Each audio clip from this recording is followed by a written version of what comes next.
my how we no get out, he go hard you. If you make a 10 slap me, something go scatter in the walk on the yell, ram shingam, Nika, do it, me do it, got a Angbanef, the yearing Kwayan Shingam Pagachi, doing me sit to my myongo, he at the Utiv, Sha Itioki, Citizen FM 93.7, Gadioka Shin, or one Angbanef Kwa, Ngwankwa, Mashi Henen Kwachi, Amacho Tom, Ihemion Danza, Ahwa, Aha, Ati Utichi, Kati Wasi, Sha Itioki, Citizen FM, Ati Utichi, Tichi.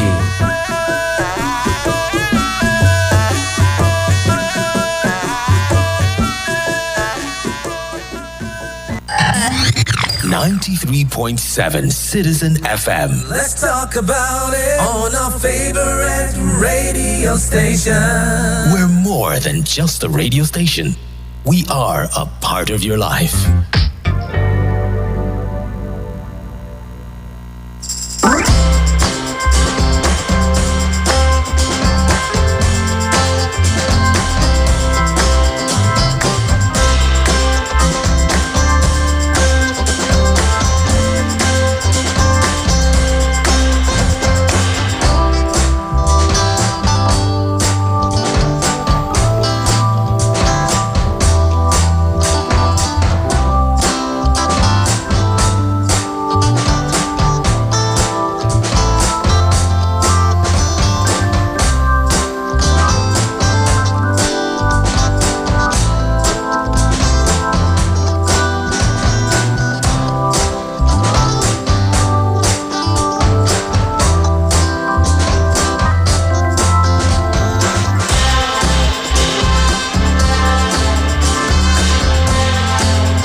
Yes, good morning, and it's beautiful to have you on Insight this morning. My name is Lawrence Umoette, and it's 10 minutes past 10 in the city.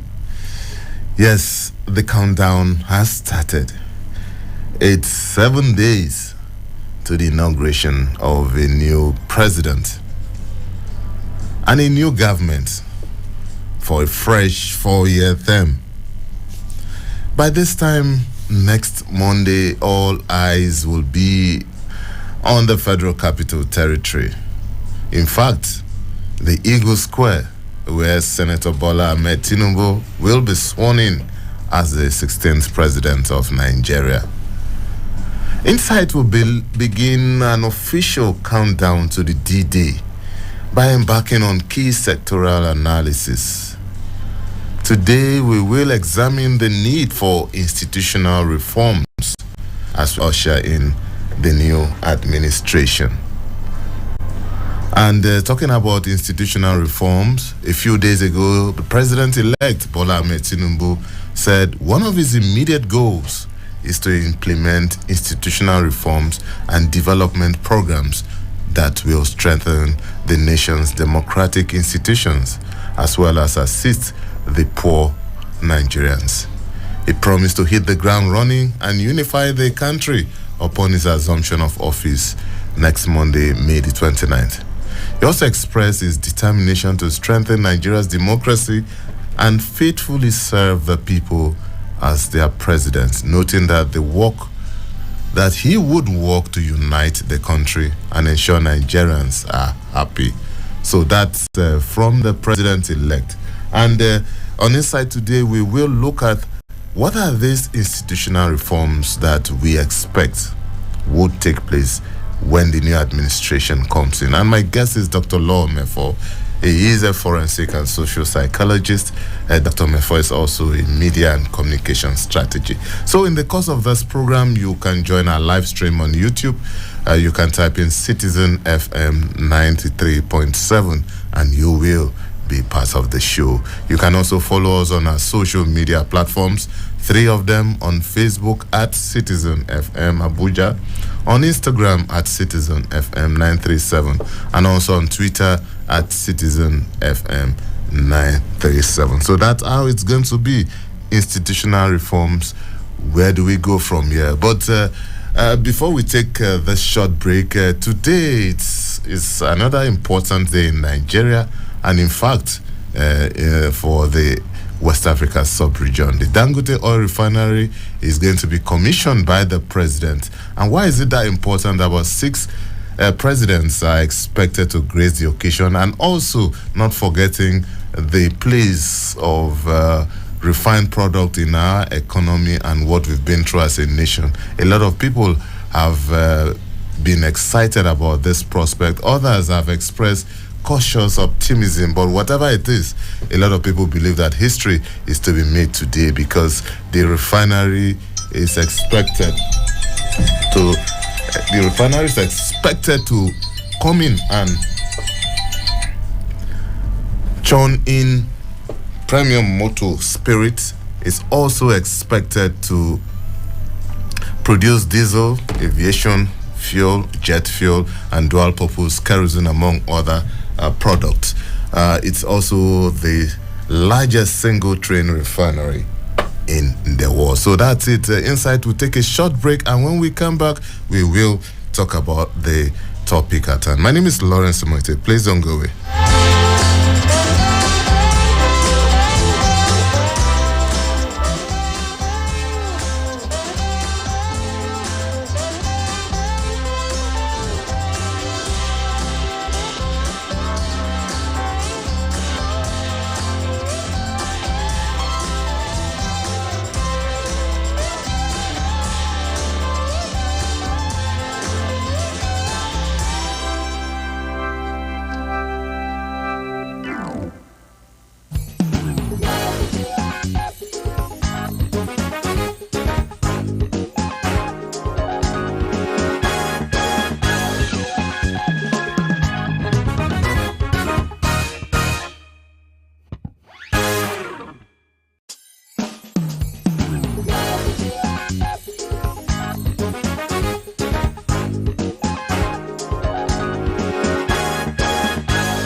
3.7, and my guest is here. My guest is Dr. Umoette, forensic and social psychologist, a teacher, a journalist, a media and communication strategist. Dr. Umoette, good to have you on Inside this morning.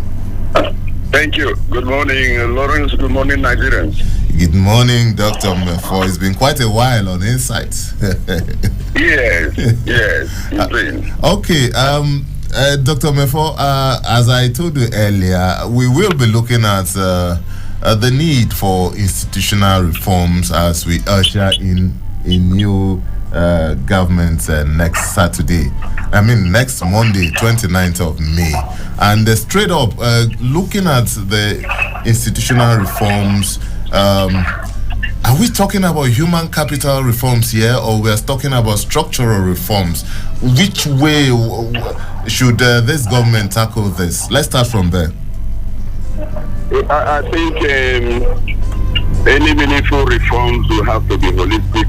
It has to be both, human resource and the structures that they operate.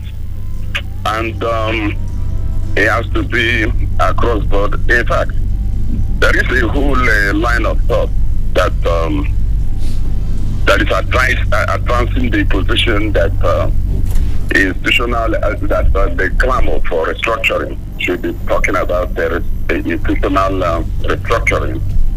In other words, the issue of restructuring has a lot to do with also what they call institutional reforms. And institutional reforms here, like I said, will have to be holistic. It has to deal with the human resource management, better ways of doing things, bringing the nation to be closer to what we may call a global best practices. And that is just a fact. We are behind in so many areas, and it cuts across both.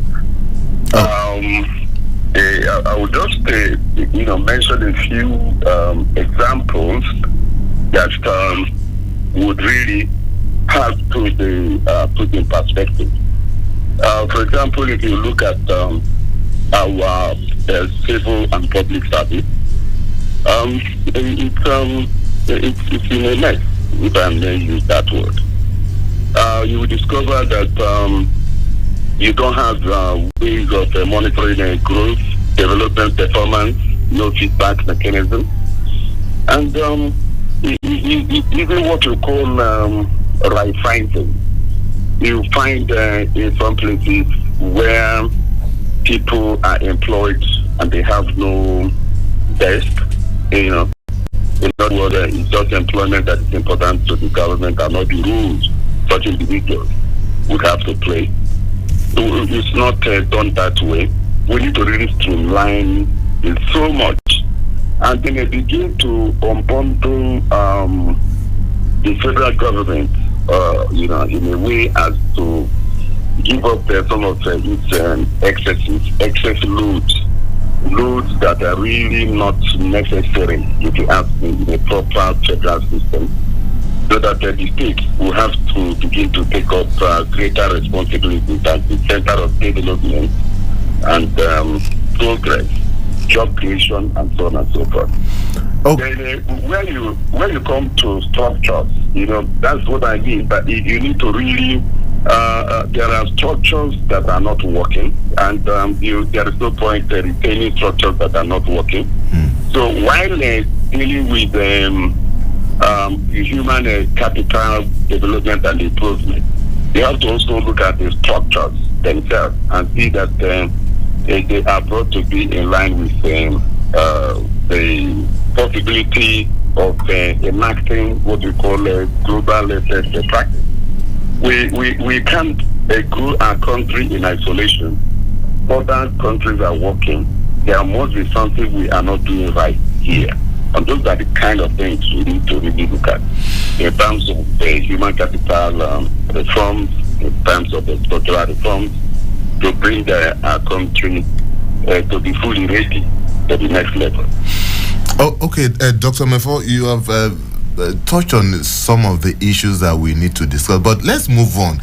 Some scholars believe the difference between rich and poor countries really comes down to the strength and maybe quality of their institutions. You have mentioned the civil service. Now, how visible or maybe how possible is it to have a meaningful reform in our civil service, looking at the politics of it and factoring in the Orasayo report, which has been lying there?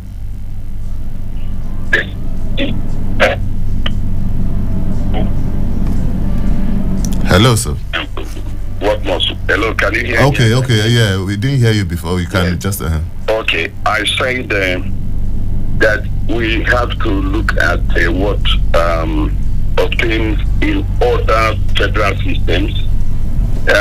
You have, for example, what we call the federal character in Nigeria. It's both a law and it has a full commission implementing it. But the Federal Character Commission has not been doing any job as far as I am concerned, because the politics of it, like you said, has been essentially played to the point that nobody is paying attention to merit, Nobody is paying attention to competence. Nobody is paying attention to, those things that will really give way agenda, productivity, effectiveness, and development.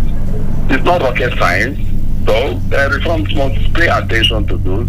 And sometimes I am of the opinion that Nigeria, as it were, is not lacking in the laws and the order. It's in the implementation. And for example, if you look at what you call a federal character quota system, you see that it's not a bad containment policy to carry everybody along and ensure inclusivity. That is good, but you don't sacrifice merit on that order. You don't do that. No serious country has and survived. So Nigeria is just playing to the gallery. In other words, you give slots to people who are obviously not qualified. That is not what the federal character and quota system means. The federal character and quota system simply mean allocations that offer what you call right of first refusal. In other words, there is that irreducible minimum qualification that must be met by the claimant. So if the claimant does not have the minimum qualification to take up the right of first refusal, then the slot returns to the pool to be contested for by the best hands you find in the pool. So that's not what you do in Nigeria. In Nigeria, what we do is to give the slots to states and all that, and it doesn't matter who they bring, as long as they are bringing the people. And this has gone beyond the public service to permeate the institutions, unity schools, tertiary institutions of the federal government. What you find is that the people who do not have the basic entry requirements get in there. So if you look at unity school example, you will see that a student from a place like Anambra or Ondo will have to score 130 over 200, and their counterparts from places like Yobe and so on and so forth may not have to score to even 10 over 200, and they are all in the same school to be taught by the same teacher, and they find the same practice in our universities. So it's sad, but that is the truth. When we talk about institutional reform, we need to focus more on implementation, and of course, where there are glitches in the law, like the Federal Character Commission that I mentioned earlier, the amendments will have to be looked at. And structurally also, I believe that the federal government will have to give up. There must be restructuring, institutional restructuring, to the point that many unnecessary burdens taken up by the federal government will have to be divested. Let such power be brought to pay. For example, things like agriculture and so on and so forth. I believe it should be invested in this state. And this is just one example. So the federal government is, interested in almost everything, ranging from education, agriculture, then to adding all that to its statutory, natural statutory responsibilities like defense, internal affairs, like the military and so on and so forth. So some of the foreign affairs.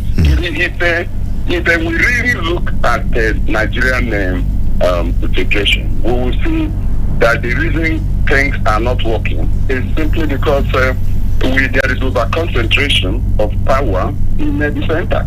It's not normal. It's very abnormal. It makes the obtuse and therefore unworkable, dysfunctional. Because if you look at the Nigerian Constitution, you will see clearly that up to 58 items, that there will be federal executive list, legislation reserved for the federal government. And then for the concurrent list, you have very sundry issues, about 36 or so, sundry issues like marriage and so on and so forth. Which means every power is there in the center. And to make the matter worse, the same constitution also says that laws made by the states, once inconsistent with those made by the National Assembly, will be rendered null and void to the extent of their inconsistency with the laws made by the National Assembly. So you can see that even where you have concurrent lists, the federal government retains the power to override. There is no residual list in the Constitution. This is very abnormal. So the institutional reforms, we just have to return to the drawing board and begin to look at our country from federal perspective. All those things that are not necessary for the federal government to carry on his shoulder should be brought for the state. And then the local government. Okay. That is what it ought to be. Yes, that's what it ought to be. If you don't do this, the federal government will remain for that Christmas. But you can see that the federal government does not even have any resources to do all this. So we need to return to production. We need to begin to produce, and to produce is the state that will anchor it, not the federal government. Okay, Dr. Mefo, let's stay with the civil service for a bit. The Oronsoye report, which was commissioned by the Jonathan administration, has submitted its report. And I think one of the aim of that committee was to look at how to harmonize the over 1,000 MDAs across the country, some of them doing the same things, MDAs doing the same organization, 3, 4, 5. Do you think the incoming administration will have that, what some people have described as the political will to go ahead and and implement this report? You know, I have read Oronsoye report.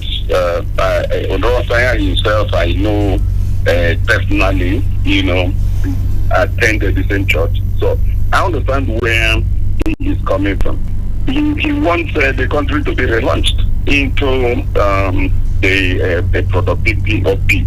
And then the factor that is keeping us back is not just in the implementation of the Oronsoye report. It also has to do with dealing with the serious issues that cut across our national life, our political health, our social health, our economic health. Also, Oronsoye's report is so basic. It is so fantastic. He made it very clear. He identified the parastatals that do different jobs. If you're duplicating them, you are only creating redundant jobs. Because at the end of the day, you discover that because of the duplication, somebody else can only collect salary. Take for instance, if you look at our refineries, the four of them, we budget $1 billion to keep the staff. You even see provisions, billions of naira budgeted for cleaning. The refineries that cannot produce a bottle of fuel. Do you understand that? So you will see that it's a total system of waste that we run. And the waste is simply put there as a policy of patronage to, you create jobs for the boys. Sometimes these parastatals, agencies are created specifically to services on individuals. And when that government goes, of course, the succeeding government inherits the agency to the point that we have well over 400 federal agencies. And many of them, in fact, for me, if you read the Oronsoye report, you'll see that Nigeria does not really need more than 200 of them. Because in those of them that are these parastatus can just be departments in certain commissions, certain agencies, and certain ministries. They don't need to be standalone. That's it. When you create an agency, there are three factors you target when you create an agency. An agency is created to promote what we call professionalism. Is meant to deepen effectiveness, because under a ministry, for example, they may not have the skills to really do the work they ought to do. But many of them duplicated, many of them have no role, no meaningful role, and have not contributed significantly to national development. What they have constituted for me is nothing more than a drain, a pipe, siphoning money from the system. I give an example with the refineries that are not working, and yet every year the federal government budgets up to 200 billion to maintain the four refineries, but they can't produce a gallon of fuel. So there is something fundamentally wrong with the way we run our country. Our country, the philosophy that is at play, I've already identified it to be political patronage. In other words, the goal has never been productivity and effectiveness. And if you want to move the country away from consumption to production so that we can survive, you will have to go to those fundamentals and begin to alter them. In less than 1 week, President Muhammad Buhari will be on his way to Daura, or perhaps the Jericho. I don't know where he wants to go now. But we just have, he has just 1 week left in power. So if it's the incoming administration, certainly Tinubu will start it. We don't know whether he will stay, depending on the opinion of the tribunal, the Supreme Court. But Tinubu will have the party relay for the new dawn. There is a new dawn, and therefore an opportunity for the country to begin anew. We need to start anew. I was looking at our debt profile. The overdraft the federal government took from the CBN is in excess of 22 trillion. And then the foreign debt has now skyrocketed well over $44 billion. And then I looked at it more alarming, more disturbing, is that the borrowing space for the country has pinned down to less than 10%. Because I came to that conclusion looking at what you call the debt servicing profile. Nigeria now spends up to 93% of our annual national revenue to service debt, not on debt repayment, on servicing. Now it means that the window you have ordinarily is just 7% left. What that means is that if Tinubu can't be released, the first and urgent need he has to tackle will be rescheduling these debts to have the space, to even have the space to do anything, to even pay salary. To even pay salary, he has to reschedule at least 70% of this debt, and that will, of course, amount to postponing the evil day. Because rescheduling doesn't mean debt forgiveness. It means that they will beg them to allow us a day later. And this is a problem. And it is unfortunate that the Buhari administration would drive the country deep into this level of debt and rot. Okay. I don't think right, for whatever. All right, Dr. Mefa, we need to take a short break now, and when we come back, we will look at other issues concerning the institutional reform. Please don't go away. Insight will return in a moment.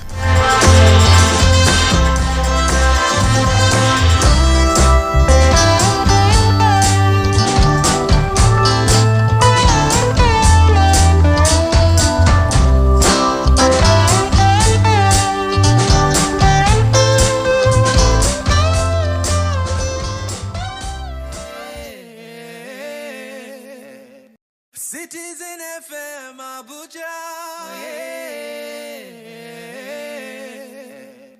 Citizen FM Abuja.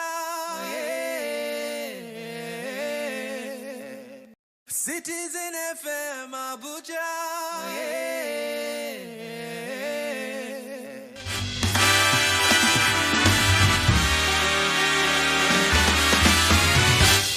Stay tuned. We'll be right back.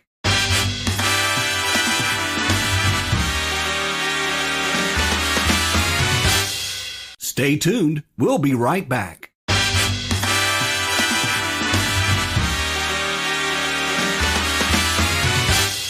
Stay tuned. We'll be right back.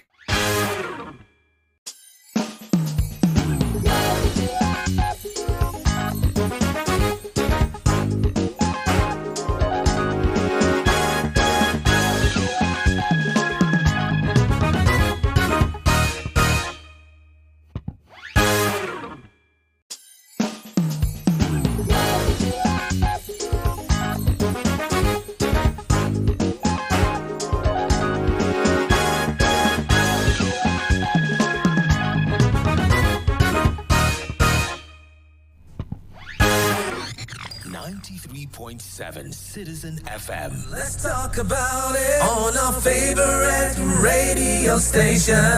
We're more than just a radio station. We are a part of your life.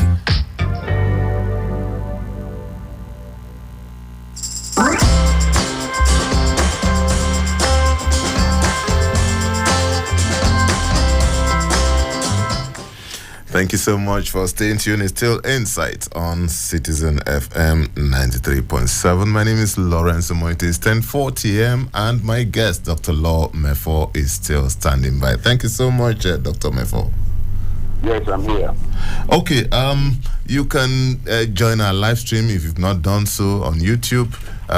Type in Citizen FM 93.7 and you'll be part of the show. And also our social media platforms are still available. Facebook at Citizen FM Abuja, on Instagram at Citizen FM 937, and also on Twitter at Citizen FM 937. And the phone number also is open now. You can call us on 0818 222205. That's 0818-2222-205. You can send us a WhatsApp message on that same number. That's 0818-2222-205. And my guest once again is Dr. Law Mefo, who is a media and communication strategist. Dr. Mefo, before we move from the civil service, because I know we've spoken extensively on that, there's this issue of what some people have described as the mentality of the public service personnel, about how their attitude to work and all that. But the flip side of the coin is, how has the government over the years treated its public service personnel, from the issue of minimum wage to living condition of workers, to the plight of pensioners and so many other things? Do we expect a great civil service personnel or public service personnel when we don't put in the work? Yeah, well, it's a give and take thing. The civil servants have not been treated fairly well. Their total take home can't even take them home, and it's a fact. You not even take them to the bus stop, and they have been compelled to do two things. One is to cut corners, and the other is what you call a psychological absence from work. They are there, physically, but their mind is not on the job. So they are not interested. It's a drudgery. It's not interesting. Like there's what you call in organizational commitment. Effective commitment is the kind of commitment you get from a worker who sees the workplace as his own, as an extension of his life, as an extension of his home.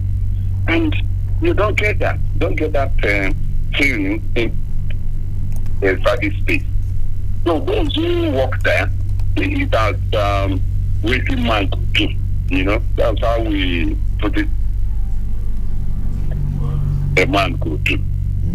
So, and that means they are just there because of can't help, that they have nothing else to fall back on. So let them just be doing that. But because they are not, committed to the job, job satisfaction is losing. So, you will say that it's a two-way traffic. It's a give and take thing. The negative energy generated in the public service space is created by the government itself. And of course, they work, like I said, it's drudgery. People are not really excited. They just go because they just have to go to work. So the 2-1-C, it's natural there. People come when they want and leave when they want. People don't even come at all. There is no supervision. There is no accountability. And if you go to the public service, where you will see seriousness is around where there is money, where the money is coming in and going out from. That is where you see seriousness. Because people know that they cut corners there. Next, at the expense of the work itself. So when you say revenue leakage from this kind of environment, this kind of thing, where you don't have people would have to do, they would prefer they are doing something else. If you want to know somebody who is actually such a person that wouldn't want to do anything else except that which he is doing. But I can bet you that 90% of Nigerian civil servants and public servants will prefer to be doing something else, unless, of course, they are working around the revenue areas of such public agencies. So, for me, it's one area where there is deep crops that must engage the subsequent administrations. They need to really do deep-rooted reforms in the public sector, civil service particularly, to bring back that the civil service. Civil service has always in the olden days, around colonial era, immediately after colonial era in the 70s and 80s, civil service was quite an interesting place. But it's no longer the same. Now there is indiscipline. You don't even have hierarchy. You can see a director, assistant director, and send a file. So for people, the system. In other words, in fact, without hierarchy, you don't have civil service. And that is the issue here now. There are directors, that are redundant, because the minister wouldn't want to work with them. The permanent secretary wouldn't want to work with them. There are assistant directors, there are deputy directors that have never seen a file in months, because the permanent secretary, the director, and even the minister see them as problematic. But the principle, if you have read the Chester Bernard's theory of bureaucracy, one of the major characteristics of bureaucracy is what you call impersonality. I don't it's much better. My brother was talking about impersonalism. There is impersonalism in public civil service. You don't need to know the individual. The file will pass, there won't be hierarchy. There should be no nepotism, there should be no favoritism, there should be no ethnicity, there will be no religion. But all these things have crept into Nigerian civil service. And you now see, you can even see a message because of where he is working, can not an assistant director, and there will be no consequence. So this is what you see. Move around, take a stroll into the NPAs and see the kind of work. So how do you restore this lost glory? It's a Herculean task. I don't know where they would start because the rot is deep. And to get the civil servants to regain perspective, you will have to first pay the right. You have to pay the right salary. That is where to start. You pay the right salary. After paying the right salary, then you will now demand output from them. I would recommend, there is what they call, there's this the organizational theory called management by objectives. I think it was someone like Peter Drucker that brought that in. Management by objectives means that there is a goal set in every unit of work. A goal set between the supervisor and the supervisee. They agree on what was be done every day, every week, and there must be a kind of feedback. So that, those who are redundant will be seen as redundant because there is no work they are turning in. But as we speak now, there are people, like I told you, who do not even have the seat. They don't have tables. They have no place to sit. Meanwhile, they are employed in the place. So they will say that we are just employing because of political patronage. The implication of that is this: you are inducing what you call overmoney. In environmental psychology, there is what is called overmoney. Overmoney is when you have too many people, on a too few roles. A role that can be effectively tackled by 2 or 3 persons. You have a dozen staff, brought in to do a job for 3. That is not healthy. So that would make at least 7 of them redundant. There are some people that don't show up in the office until the payday. They come to inquire if the salary voters have left account to banks. That's the only contribution they bring in the office.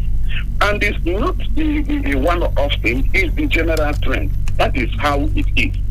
And you discover that if the problem is overmanning, you don't go for the opposite, which is undermanning. You go for what you call right sizing, bringing in not just the appropriate number, but also what you may call a commensurately competent hands to run such roles. Okay. In other words, yeah. Okay. Dr. Before now, we have less than 3 minutes to wrap this off. This is essentially your forte, communication. Now, in terms of the communication strategy, or some people will say the information dissemination platform or strategy to be employed by this government, because over the years, we've seen how governments pass messages, talk to the people, top bottom, maybe once in a while. The Obasanjo regime used to have this media platform every 2 weeks or every 1 month and stuff like that. And some other ministers have employed different. What are the most effective kind of strategy? Because sometimes government would really be doing something good, but people don't get to know about it. Mm-hmm. So what would you advise? Yes, you see, since 1999, the public strategic communication has not been good. There has been this adversarial relationship between a government and the governed. It ought not to be so. The attitude of government is that the masses are irritant, that the masses have no right to even ask for accountability, and they resort to badgering, they resort to insult, they resort to hounding and all sorts. So the people can only respond by opposing. So I think there should be, there ought to be a total turnaround in terms of strategic political communication. Tinubu starting a process, should they not try to replicate the kind of what do they call a media minder that is the predecessors be unleashed on Nigeria. For example, when you read what somebody like a guy who throws at the public, it's laced with insults. You never see him in a conciliatory manner, trying to get the people to see things from the point of view of the government. The way he talks down on Nigerians is a technical limit. That will change. You don't call insults on the people who hired you. Let me tell you, there has not been what you call a demonstration of accountability on the part of those who Nigeria never believed that even National Assembly amounted to anything. He was calling the boys. So if he could, many of who were more than 70 years, he was calling them boys.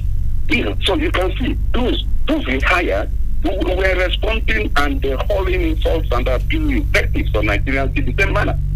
And they continued like that. We saw a repetition of almost everything Obasanjo did in war stance under the Buhari administration. I just use the example of Garba Shehu. Go and look at all his releases and show me one single release that he brought out where he talked to Nigerians as equals. Dr. Mefa, I'm sure you're exaggerating. Okay, well, but that's why I said find one release where you will see where he treated Nigerians honorably, because I haven't seen any. And I'm sure there are several of them. But let's move on. Try. Maybe I've not been opportunity to see them. But Nigerians, who have seen, would they agree with you? And if they have not seen, they to be the judge. All I'm saying, the point I'm making is this. Tinubu shouldn't come with that kind of a baggage and the mindset that Nigerians are enemies. We're not enemies. We want the government. Everybody wants good government. That's just all we ask for. I think that is not too much. Must come in with a reconciliatory attitude. Treat like for the country and negotiate his way with them. Bring out his policies, show the area and where Nigerians will have to be patient with him and what he wants Nigerians to do. Sincerely pursue those goals, and he will find Nigerians supporting him. Okay. But when a government policy and governance are all shrouded in secrecy, and if you raise them, you are treated, as an enemy, hounded, and then made to look like a public. Cannot, but just leave, wait in the wind for the government to fail or succeed, whichever. All right, thank you so much, Dr. Mefo. We have to leave it at that. Thank you so much. Pleasure is always mine. Thank you for hosting me. All right, well, that's our package of insights today. The countdown continues throughout this week until the grand finale next Monday. My name is Lawrence Umoette. Insight will return tomorrow. Have a nice day.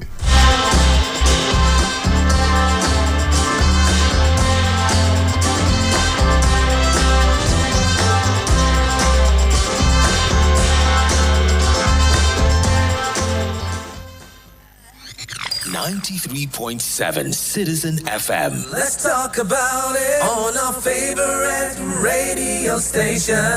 We're more than just a radio station. We are a part of your life.